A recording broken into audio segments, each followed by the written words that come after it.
Hi, everyone. My name is Ben Opapari, and this is the Songwriters on Process podcast. Since 2010, I've been interviewing songwriters about their writing process. And on this podcast, we go deep, deep, deep into the writing process, far deeper than the usual. Do you start with the lyrics or the music question? By way of background, I have a PhD in English literature, and I'm a prose writer myself. I'm not a songwriter. In fact, I've never written a song in my life. But my goal has always been to treat songwriters the same way that we treat prose writers and poets, just as writers, plain and simple. And I've always been interested in the writing process. This is an intelligent conversation between two writers. And on this podcast, like I said, we go deep into the process. We talk about rituals, the seeds of inspiration, the role of movement on the process, writer's block, the revision process, pens, pencils, types of paper, and of course, we talk about books. You can find all the archived interviews on the Songwriters on Podcast website and across all streaming platforms. And with that, let's dive into this week's episode. And today on the podcast, it's Hamilton Leithauser of the Walkmen. This is actually the second time I've interviewed Hamilton. The first was in 2013. You can find that. I will link to it. It was pre-podcast days, back when I was transcribing everything. And he has I believe this is his second solo album. If I recall, when I interviewed him in 2013, that was for the first. His new solo album is called This Side of the Island. It is out March 7th on Glassnote Records. It's fantastic. And I'm really glad that you're hearing this podcast because I had forgotten how funny he is, and it doesn't come across in transcribed interviews, obviously, but I hope you get a sense of how funny he is during this podcast. And so I'm glad I'm able to capture this on audio. I had written down during the interview all of the things he does creatively. And I don't know, I mean, he's married, he has 2 kids. I don't know how he gets the time to do anything else.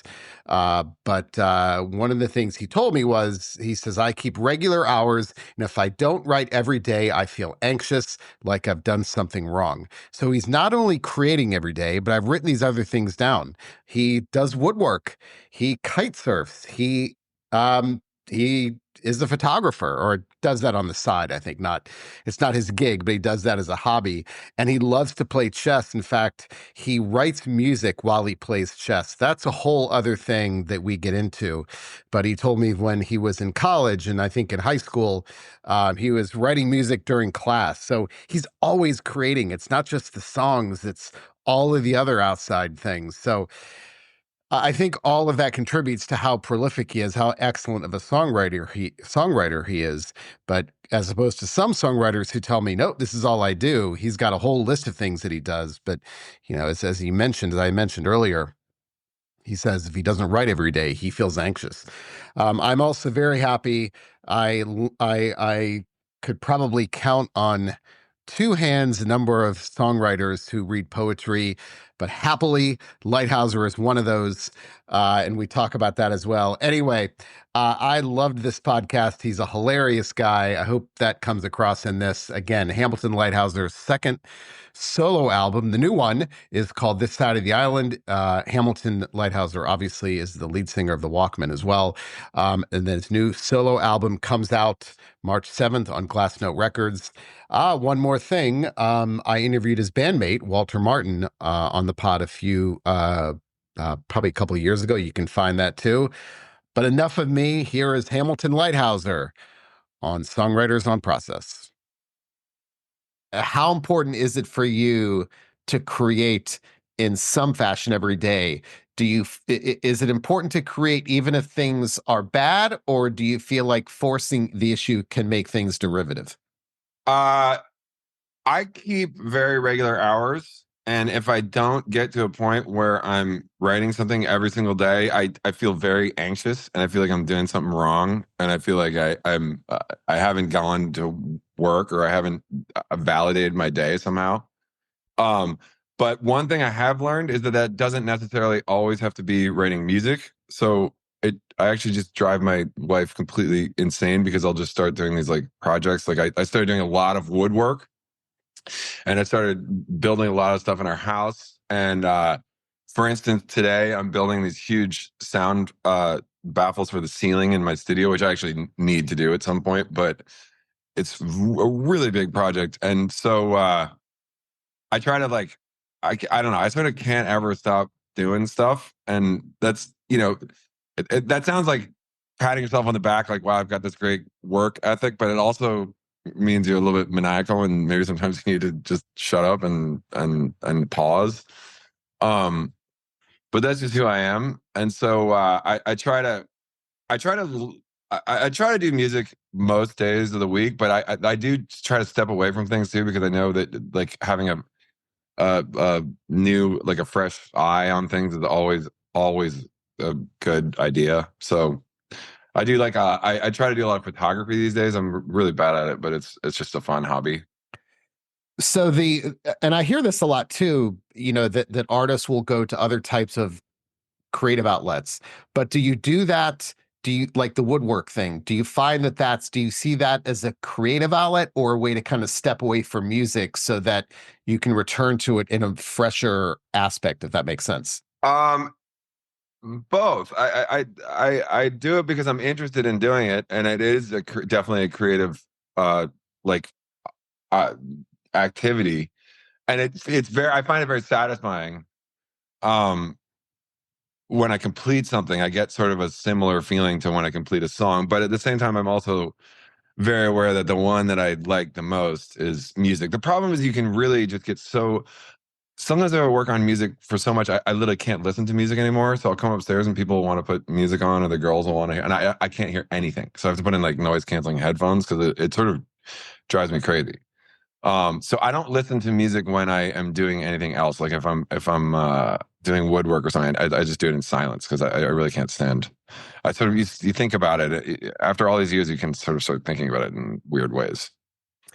So does that satisfy? Because I do the same thing. I feel like if I'm not writing, and I'm a prose writer, not a songwriter, but I feel like if it's not happening writing wise, if I do something else, that gives me a sense of satisfaction, like I've Mhm. completed something. Um, so is that kind of the way it is, where you feel like, okay, I haven't written, but I've done something, so I still feel good about my day. With certain things, yeah. I also started like hobbies, like uh weirdly, I started kite surfing in Sheepshead Bay with all these Ukrainians and Russian people because I saw them doing it and I just thought it looked like fun. And the first time I did it, I got really sick because I think the water's really nasty out there. But it just seemed like such a weird sport to get into, and I always thought it looked kind of fun. So I started doing that, and I go do that, and it's a huge physical workout, which is good for your mental health. But I don't come home and think, "Wow, I really that was so satisfying that I really rode that, you know, breeze all those hours." Like that is like that's like I do that because I know it's going to take me 3 or 4 hours totally, and it's going to kind of clear my mind a little bit. It's just an exercise, but it's a little bit fun and challenging and just weird. So how many days can you go without writing where you feel like I just got to do something? I can't Not take it any many. longer. Not many. Like for instance, I'm gonna go down to DC for the holidays, and I was just thinking about the fact that I get there and maybe I have a guitar or something, but I'm staying in like someone else. I was staying like my in-laws' house or like my parents' house or something like that. And maybe I'll have a guitar and I can be like off in a little bedroom trying to do something, but it's not the same because I've built my life here in my house with all my stuff. And then so if I can't be writing music, then I'd love to be like repairing the bookshelves or building up or doing some crazy project in the backyard or something like that. But it's not my house. So then I find it very limiting. And every year, more and more, I find myself sort of going a little bit stir crazy because I don't know. I don't. I've gotten to the point where I've been doing it for so many years. I like to do it in a certain way, and if I can't do it quickly and I can't do it, I mean, you get caught in your own habits, your own routines, which is a positive and a negative. So sometimes it's good to be thrown into. I mean, I this summer I was having a lot of trouble.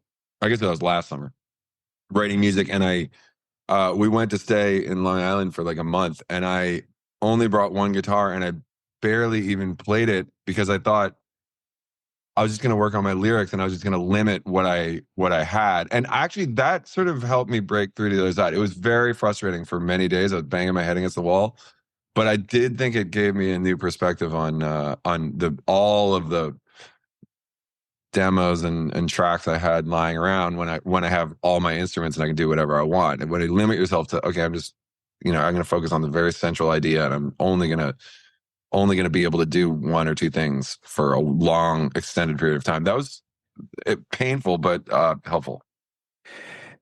See, I see that as one of my downfalls as a writer is that I'm far too rigid. In like I need to be in a certain place, a certain type of day, or time of day, things I have to have with me. The problem with that is that when I'm not in those places, that gives me an excuse not to create. It's like, Right. well, I'm not there. Like I feel like you were getting kind of saying a little bit when you say you're coming down to DC and you're not going to be in that space. But I feel like that drives me crazy about myself because it's like, well, I can't right now. I'm not in this space that I Right. like to write in. Yep. Yeah. Yeah. I mean, it's a trade-off. I know exactly what you're saying. It's like an excuse. Um, Yeah, but then sometimes you're down there, I take the kids to school, and I get down into my studio and I got everything there, and then I got like a blank page in front, essentially, like a blank Pro Tools, and I'm like, I want to write a song, and you could do anything, and you're just looking around, you're thinking, I have no idea what I want to do or where I want to start, or that's the fear of the blank page is sort of, I think, common with all people that create. Well, there was an article in the Washington Post last year about why we get our best ideas in the shower. Right. And that's exactly what we're talking about is the eureka ideas. The eureka ideas never come to us when we're with the blank page. Yeah. It's when you're doing things that are the exact opposite of that. So the thought is, and I was going to ask you about this anyway, but the thought is when your brains are engaged in an unconscious activity, that's when the creative ideas bubble up. So, like, Right. I've got this quote here by Agatha Christie. She said, "The best time to write a book is when you're doing the dishes." And Uh-huh. so when your brains are engaged in something that requires no thought, that's Yep. when the creative ideas kind of happen. So, I guess does that happen to you a lot? Yeah, I play a lot of chess, mostly online because I don't have that many friends that play chess, and I write a lot of my music while I'm playing chess.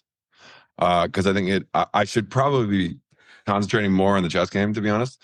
But but yeah, I've always been like that. Like the first time I ever really wrote songs was in college when I would be paying zero attention to the professor, but I was stuck there. Nobody has cell phone or anything, so I was stuck at a desk, and somebody would be talking, and I'd just be thinking about the song that I wanted to write, and I sort of tune into the class every once in a while, and that was where I wrote like a bunch of first Walkmen stuff, and then when I had a job, it was the same kind of thing. I was like sort of half working and writing all my music during the day, right there, without any instruments or anything like that. So yeah, that I've always thought that, like, I the first time I did start doing music full time, or like the first time I could afford to do that was in like 2004 when the band started to do pretty well. And I suddenly found that I had so much time to work on music. And it was actually kind of like a down time for me because I it was too straight. It was too head on. I was like, okay, there's too much pressure on every day. Like I was waking up in the morning thinking like, okay, I'm going to work right now and I need to get this done. And I honestly, it was kind of like a not very creative period for me at all. So I think see what's the chess thing that's the opposite of what that article is talking about. Like you were saying, like when you're playing chess, I mean, hopefully there's cognitive function going on Right, right, because you're right, right, thinking about it. But what they talk about in the article was when we get our best ideas, and songwriters tell me this, when they are gardening, right. folding laundry, mowing the Mindless. Yeah, lawn. That right. repetitious activity is when the creativity bubbles up. Yeah, yeah. I mean, I don't know. For me, it's more like I need half my brain to be occupied or something like that. That's so fascinating. I think Huh. that's really interesting that you are doing things that require a little bit of thought. Maybe I just have like ADHD or something like that. I mean, But whatever. yeah, the chess thing is that I think that's really When I was unique. working with Rostam, he was always laughing because he was like, he would be making the beats and I would be playing chess and writing the lyrics, behind him on the couch. And that's like how we made most of our record together. Well, David Byrne said, and I've got a quote here by him. He says, "A car is a good place to write lyrics. Driving occupies one part of the brain, Right. freeing up the other." Yeah. There you go. Exactly. So, The other thing that what's funny is the thing that I consider the most menial, more that all those other activities we talked about, like trying to do photography or build woodwork or something like that, are like trying to be a creative outlet. But one thing I've started doing a lot recently is scoring. And I've done a lot of podcasts with my wife, and I've done a couple movies now and a couple TV shows. And it's really fun, and it is a creative like activity, but you're really sort of shown you're taking a back seat, and I never take a back seat. I'm always the guy in the front, and you're shown a situation, and you're supposed to enhance it or improve the storytelling or whatever. And I guess that a lot of people would consider that like a creative. I mean, it is in some ways a creative activity, but to me, that's more sort of menial and just putting pieces together. And I've found that by doing that, I've been able to also work on the songs that I consider my record, like in the back of my mind, while I'm working on the music for the movies and stuff. If that makes sense. it does. So it's happening simultaneously almost. Yeah, it is. It's like I sort of look at those as it's fun and I really enjoy it. And it's I'm literally playing a guitar or sitting there or something like that. But I'm kind of half there and I'm kind of half somewhere else. To me, that's that like for me as as a prose writer, it's if I find that it's not happening in this chair, like if I'm trying to write something and it's not happening here, I'll go back in that chair behind me. Right. Um, because it's Yeah. all about just doing something new. Um, Yeah. because I don't feel like for me, that's to get out of ruts or to get inspired. It's if I, and it's funny because I interviewed John Darnielle, and he Hmm. told me that he wrote an entire album at the dining room table because he said his quote was, "That's where the mojo was." Uh-huh. And I love that he Whatever works, honestly. I mean, whatever instrument you pick up and it just starts to work, just go with what's working. now exercise, because I actually wrote an article about this in the Washington Post a few years ago because I run also. And there's a very clear link, and I'll explain what the link is between aerobic exercise and higher order thinking or creativity. So there's a chemical in the brain called brain derived neurotrophic factor. BDNF that gets secreted through increased blood flow, which is exercise. So what they did was they put people on a treadmill for 20 minutes at 60% max heart rate, which is not much more than a moderate walk, and Right. afterwards administer a battery of tests to them. And those people always scored higher than people who didn't exercise. The benefit lasts about 90 minutes post-exercise. Huh. And the parameters are 30 minutes at 60%. Now it's not dose responsive. So 60 minutes isn't twice as good as 30 minutes. 90% isn't better than 60%. The key is it needs to be an exercise ideally that requires no conscious thought. So if you're like walking, if you're riding, if you're like walking in New York, that's not as effective as in the woods because you're trying not to get hit by a car. Right. What they found was that people who played Wii Fit during the aerobic exercise, the effect was wiped out because they were engaged in cognitive function as they were exercising. So I wrote this article because I thought, wow, why am I coming back from runs and feeling like so inspired? Uh-huh. So there's very, very clear research. And I interviewed like Craig Finn of the Hold Steady because he's a big runner. And Yep. so many songwriters tell me that exercise is a fruitful time for inspiration. So does that happen to you? I guess that's a long way of asking that. Um, maybe I go through periods of my life where I'm in terrible shape and periods where I'm working out a lot. And right now I'm in one where I'm working out a lot. I play a lot of tennis and actually love racquetball in this local park. Racquetball sounds like as if I'm at the country club with all the guys, but if you saw the scene in Bed-Stuy, it's just hilarious. It's like this cracked up court, and it's just all these local like weirdos that show up. But it's a hell of a workout. Um, and yeah, I mean, exercise gives you confidence and maybe more energy. You have more you have more energy to do more next time, and then it's like a self, that spirals in the right direction. Um, I don't know if it's been consistently like that always, because there have been periods where I've been exercising a lot and I would say I didn't get a lot done. And there's been times when, you like sort of sitting around like maybe drinking too much or something. And when you've written some of your best stuff and you're just being lazy and so I wouldn't say it's entirely linear, but there's no doubt that it's good for you. I mean, anything that's hard is good for you, right? I mean, you should always be doing it. And you know, I completely believe that it's something you should always try to do. Yeah. All right. When it comes to lyrics, are you a pen and paper person or a computer person? I do it on mostly my head, but just on my phone. I read it in the little notes. So Um, no romance, no connection to. no, I don't do that stuff anymore. No, I used to, but no, it's just all on my all on my phone, stuff like that. So when you say you do in your head, are you doing how much of that are you doing in your head before you commit it to the phone? Almost all of it. I actually I sort of do that with music with the music too. I've always just been like I guess it's just because I learned like I started doing it like in college when I was literally sitting in class, and you start thinking of like chord changes and melodies and things, and I sort of put it all together in my head, and then I think about what I want it to be, and then I start playing it. And it's kind of the same thing with the lyrics. So how many lyrics practically? How much can you actually memorize before you got to A jump it? lot. It's weird. On my own, I can always remember all my own songs. I have trouble when I do covers and stuff. I have a lot of trouble learning other people's lyrics, and I don't know why that is. But I usually need like a little cheat sheet, even though I've played it like 100 times or practiced it. I can remember a lot of them, and we can play old songs. I rarely forget them. I have before. I remember throwing somebody requesting, like we were doing like a Walkman show one time, and we were like, we'll take some requests. And somebody requested a song we hadn't played in a while. The band goes into it and they're all right on. And I get to like the second verse and I'm like, oh shit, like blank. That rarely happens though. But that's an exceptional talent to be able to.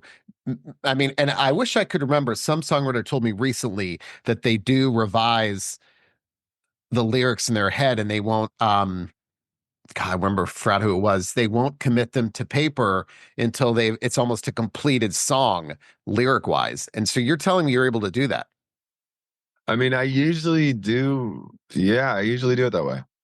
I do. That's I don't know why. I sort of get afraid to write it down. Also, sometimes you get afraid to pick up the guitar. You're not quite ready yet. You don't want to ruin it. And so, I mean, sometimes you just want to record a demo as fast as possible. And I have a new record coming out, and one of the songs, I think the song that's going to be the lead single that we're going to put out in January, is a song that I was just sitting by myself. I was working on a soundtrack for a documentary series. And I just had this idea for this rock song that came out of nowhere, and I just started playing it, and I recorded 95% of the song in an hour, and then I put it away for like a year and a half, and I wrote all the lyrics in right then, maybe just in my head. I don't think I sang though. I think, or maybe I did. I can't remember. But that was one of those times where it was like, I want to get it down as fast. It was like the exact opposite of what I'm talking about. It was like, I got to get this recorded because I got it right now. And I didn't touch it. And I didn't even know if I liked it. And then like 2 years later, I played it for my friend Aaron, and he was like, that's the best thing you've ever written. You need to, that we got to make that like your lead single. And but usually it's the opposite. Usually I have this idea and stuff, and I want to make sure I've got it really sculpted and right in my mind before I pick up the guitar and then play it and realize that I hate it. why is that though? So it's I almost don't like a know. That's like one of those fear-based things that you just ruts that you get into, and I don't know what they call it, but like you look at the guitar, you look at the piano, you're like, oh my God, I gotta go water the lawn. Like I gotta go clean the leaves out of the gutter. so it's almost like a fear that if it comes out not fully formed, that's what you're afraid of. Yeah, of because how. because you've had so many over the years, so many things not work out, and so many things that you've just heard back that you've just you couldn't believe that you ever thought it was going to be a good idea. So I guess you just get a little bit afraid of, which is stupid, but because you should always be trying to jump out of your comfort zone. But it is true that if you don't have a specific like real original first idea, and I don't know how to describe it, but just like the head of the tip of the spear, like the reason that you started the song. Like I can tell you the reason for every single song that I started. And it's sometimes it's like a chord, or sometimes it's like a word, or sometimes it's like a drum beat. And if you don't have that and hold on to it and know that it's really strong and then you can, if you just go down and start playing stuff, it just turns into just, you'll just frustrate yourself and waste your time. And you get that horrible feeling at the end of the day, like, wow, I just wasted I could have done anything else. I could have read a book. I could have literally done anything. And then, that happens for a couple of months or something, that can start getting a little bit depressing. Here's what I find fascinating. That's where maybe prose writers different from songwriters, because I bow at the altar of the essay "Shitty First Drafts" by Anne Lamott, and prose writers will tell you, no matter how bad that draft is, just write a shitty first draft and get Right. it out. And no matter Right. how bad it looks, that's always the best way to do it. Right. And that's what most prose writers will say, but that sounds like that's the exact, and I'm not saying that she's right. That's the way I operate, but I'm not Right. saying I'm right. That's how I do it for the scoring kind of thing. I'm like, I want a slow piano piece here. I want it to have dramatic strings, and I will just hash something out, and I'll come back later and I'll change everything about it. But to me, that's more just grinding it out. But with the songs that I want to put on my records, I want, there has to be some kind of spark. There has to be some kind of like magic, like something I don't even know where it comes from. Like I don't know how it starts. And I don't know why suddenly something sounds like it's going to work and why it doesn't. Because it's the same guy sitting in the same room with a lot of the same. I mean, I collect instruments and stuff. So occasionally you get a new instrument and then you just write something with that. But that's, one in a million too. I don't know. I don't know why. So this song that you said you wrote 95% of and put it away for a year and a half, that to me sounds like tremendous discipline, because anyone else would say, I wrote 95% of this, I got to get it out now. There's a reason why it's just pouring forth for me. That's amazing that you could have the restraint to put it away for a year and a half. Well, that one, I yeah, I wouldn't have been able to do that when I was younger, to be honest. But I also, I knew I didn't have a record, and I didn't want to just put one song out. So I thought, okay, there's something good here. I'm gonna, I'm just not gonna mess it up, and I'm gonna try to finish. And I'm having a lot of trouble finishing a whole record, so I'm gonna let that thing just sit, and it's sort of unfinished, but pretty, a little bit rough, but pretty good state. And I won't even listen. I didn't even listen to it. I mean, I think maybe over that year and a half, like occasionally I'd turn it on and I'd like, okay, yeah, I still like that. Yeah. But, but, once I realized that I had the rest of the record going, that's when I sort of realized I could maybe, I had the confidence that okay, I'm going to include this and it's going to go. So when you came back to it, was it easy to finish it? Well, actually, it's funny because I went upstate I was having a lot of trouble finishing a record. I didn't know, I work by myself most of the time. And I, I hadn't really like played it for very many people. And my friend Aaron invited me up to come. I was telling him the situation I was in. I was like, I don't even know if I have like a ton of stuff or I have nothing or whatever. And he's like, well, why don't you just come up and play me stuff and I'll just give you an opinion, or maybe we'll play or whatever. We'll just see what happens. And I was like, well, okay, yeah, sure. That sounds fun. And so I went in and I played him a bunch of songs and he was really into it. He was really enthusiastic. And then the last one I played him was that song because it had been such like a quick thought in my mind. And I was like, oh, I do have this one other song where I was sort of trying to sound like Nirvana, but then it ended up sounding, I did it pretty quick when I played him that. And instantly his number. He was like, that's the one. We gotta start with that. So we started with that. So because I feel like if you're writing a song that comes that quickly, there is an urgency to it. In other words, there's a reason why it happens so quickly. But if you wait that long, is it hard to get back into that emotional state that you were in when you wrote it Right. the first No, time? no. This is something we also you do with the Walkman too. Is like when you know something's really good, you try to make a demo of it, and then you honestly try to stay away from it until you get into the studio, because you'll get the demoitis, which everyone always calls it, where you're just trying to match your demo, and then you're in this like expensive studio, and you're literally trying to match the tones from this like crappy cassette that you had made in like 5 minutes, and that you get there so many times. So if you obsess over the you got if you can learn to keep a distance, then I think you can maintain that's a good way of preserving it for a long time. So I did that. And do you have, I'm guessing you must have just thousands of voice memos on your phone of like Oh yeah. ideas. Oh Yeah. yeah. Yeah. That's a given. It, All day. Yeah. is there any organization to them whatsoever? No. And they have no names, so I have no idea what that. And honestly, I forget so many. Sometimes I go back and I listen through and I'm like, hey, that's not bad. I should have what happened to that? So that's always a little fun to go back and try to find something like that. So the last time we talked, I think you had I think you have two kids now, right? Yep, two girls. Okay, so I think the last time we talked, I was looking. I think your first was 21 months old. I think. Wow. Um, and I was very impressed because you said you get up early, and I said how early, and you said 6 o'clock, which, and I'm the same way. We have four kids, like I said, and they're older, but um, all the time in the world is the worst time for me to write. I need pressure. I need deadlines. Right. So when the kids were taking naps, I was incredibly productive because I had an Yeah. hour to write and that was it. So Yeah. yeah, let's talk about that. Do you find that has that made you more productive, not less? Um, I think it has. I remember when the kids were little having that exact feeling and thinking like, wow, it was much better right when we had little kids than it was right before that, when I just free form could do whatever I wanted. But then, you do also get to the point where I don't really have a serious deadline, and I can just kick the can down the road as much as I want. So in sort of in long term, would getting stuff done in a certain amount of time, I've gotten a lot better at, but maybe knowing whether or not you're done has become a little foggy for me.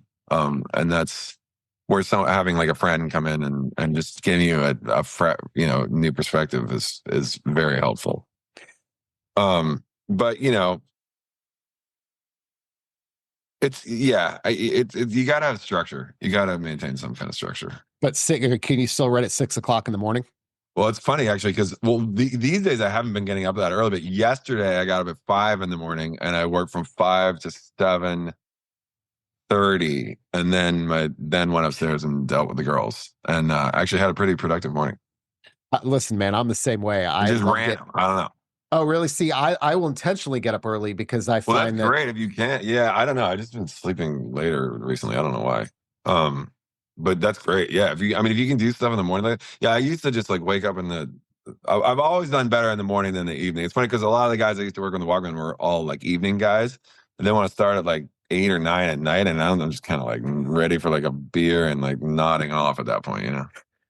I could never pull on. I was never able to pull an all-nighter in college for the Yeah, same reason. that's not my thing either.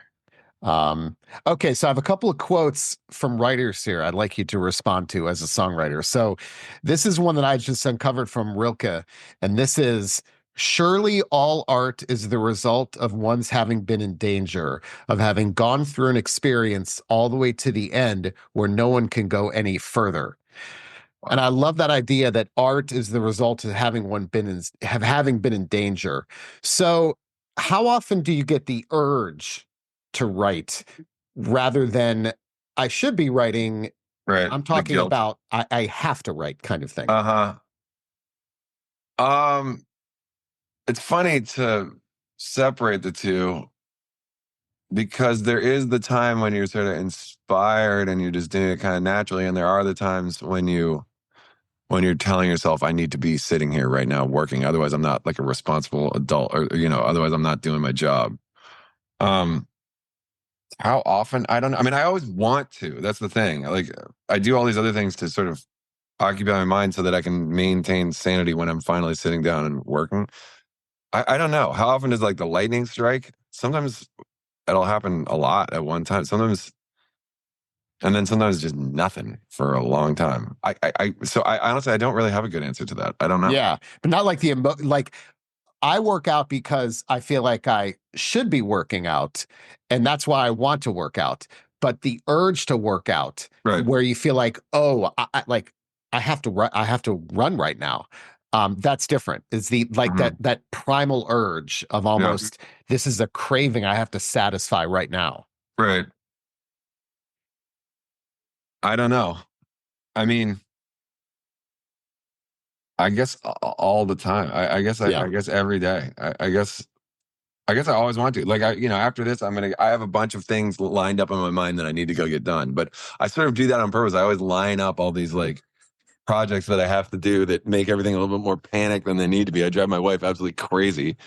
Um and so that may be some sort of like that might be some sort of stalling tactic or something. I don't really know.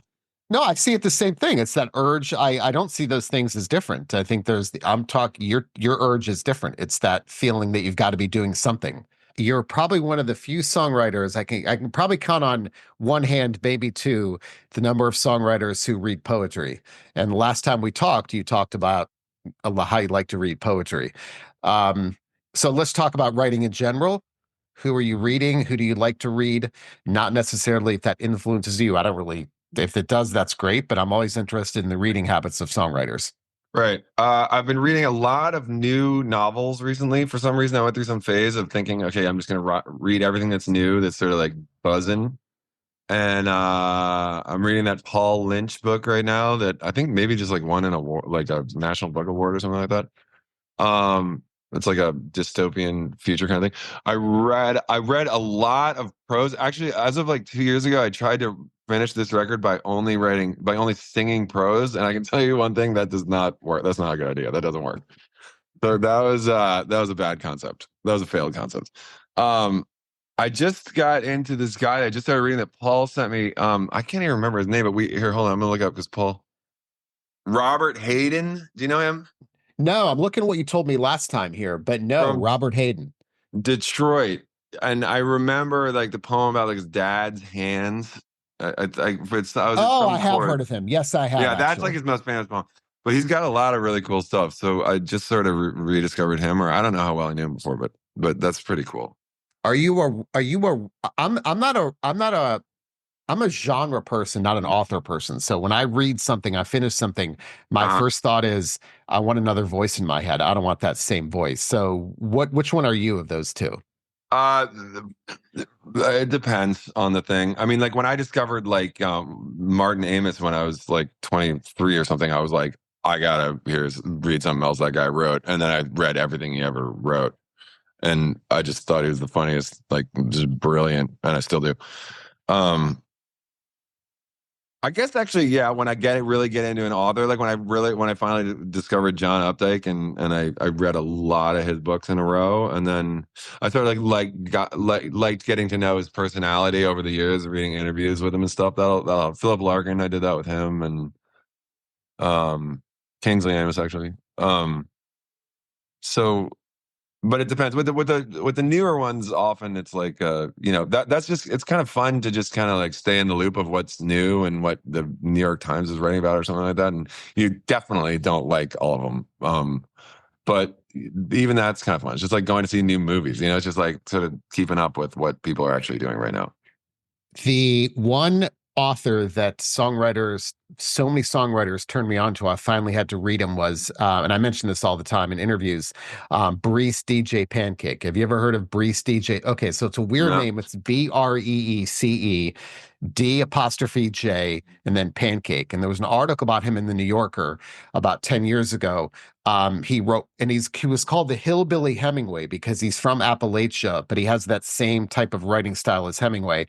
So he went to UVA and he was considered to be the great American novelist. He wrote one book of short stories and then committed suicide Oh. in the 80s. So he has one book out. And songwriter after songwriter started mentioning this guy. And eventually I said, I got to read this. And it's amazing. And it's one book. and I'm waiting for them to discover more. But if you like that kind of spare Okay, room I'll stuff, definitely. I'm always looking for recommendations, so I yeah, will like definitely check Raymond it out. Carver, it's that same kind of Hemingway, that same kind of style, but Uh-huh. it takes place in Appalachia, which is not a common place for novels to take place as much. Unless you're whatever, JD Vance. Yeah, exactly. But it's an incredible book, but the story is tragic because he just was this tortured person. And I think they're trying to find if he's written anything else, but it was like the guy from what's the guy that wrote Confederacy of Dunces? Oh yeah. Kennedy or O'Toole Yeah, or yeah, I know who you're yeah, talking about. Yeah. same kind of thing. So anyway, um, yeah. So poets then still reading a lot of poetry. It sounds like that's very heartening to Yeah, me. I'm always like looking for something. Yeah. It just keeps you, new ideas. And yeah, I don't know. I read like classic poetry. I'm always reading something like that. But I always have a couple novels going at the same time. Do you? Yeah. So do you? I was going to ask you. I typically read a fiction book and a nonfiction book at the same time That's what because I'm reading right now, actually. I'm reading yeah. that Paul Lynch book, and I'm just finishing Randy Newman's biography right now. And that's it for today's episode. Hope you enjoyed it. Don't forget my book, Desolation, a heavy metal memoir by Mark Morton with Benno Papari. That is me. Comes out June 25th on Hachette Books. Mark is a good friend of mine. He is one of the guitarists in the band Lamb of God, and this is his memoir. It's a damn good book, if I do say so myself. But again, that book is out June 25th on Hachette Books. You can pre-order it now everywhere, your favorite online bookstore. So be sure to do that. The site, Songwriters on Podcast, contains all of the archived episodes of the podcast. Of course, you can find them on all streaming platforms as well, but they're also on the site. I only have had the podcast for about I don't think even 2 years. Before that, all of the interviews were transcribed, and that took a lot of work. And that's why I started the podcast. So if you want to read the interviews that I did before the podcast, they are on Songwriters on Podcast as well. There are about 200 of them going back to 2010. So check those out. If you want to get a hold of me, Ben at songwritersonprocess.com, or fill out a form on the website. I'm here for your questions, your complaints, your concerns, or your interview suggestions. I'd love getting those as well. So hit me up. I will try to respond. So that's it, everyone. Have a great day and see you next time.